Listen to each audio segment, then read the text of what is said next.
Halo Sobat Mania, kembali lagi di BRC Official. Ada kabar menarik nih mengenai Bernardo Tavares, dikabarkan akan segera kembali ke Makassar. Namun ia ke Makassar, bukan menjadi pelatih PSM Makassar. Bernardo Tavares, mundur melatih Yuran Fernandes CS, pertanggal 1 Oktober tahun 2025. Bernardo Tavares, akan ke Makassar menjadi lawan PSM Makassar.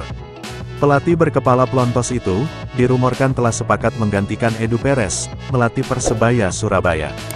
Laga tunda PSM Makassar versus Persebaya Surabaya, digelar di Stadion Gelora B.J. Habibie, Sabtu, tanggal 6 November tahun 2024. Duel PSM Makassar versus Persebaya Surabaya, awalnya digelar tanggal 31 Agustus tahun 2025. Namun ditunda, karena situasi tidak kondusif.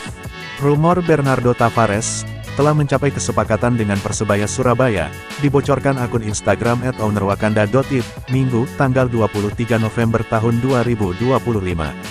Here we go, Persebaya Surabaya telah sepakat untuk mendatangkan pelatih kepala asal Portugal, yaitu Bernardo Tavares, di bursa transfer musim dingin ini.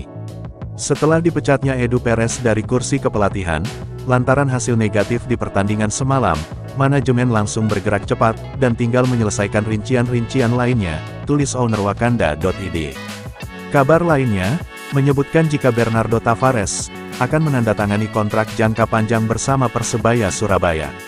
Pengumuman resmi akan dirilis, setelah seluruh proses legalitas selesai 100%.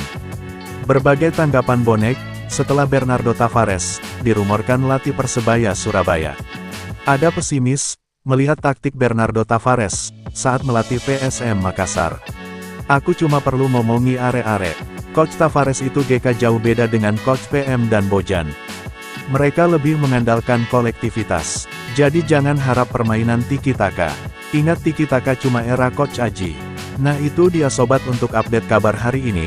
Bagaimana pendapat kalian sobat? Tulis pendapat kalian ya sobat, dan jangan lupa like, komen dan subscribe.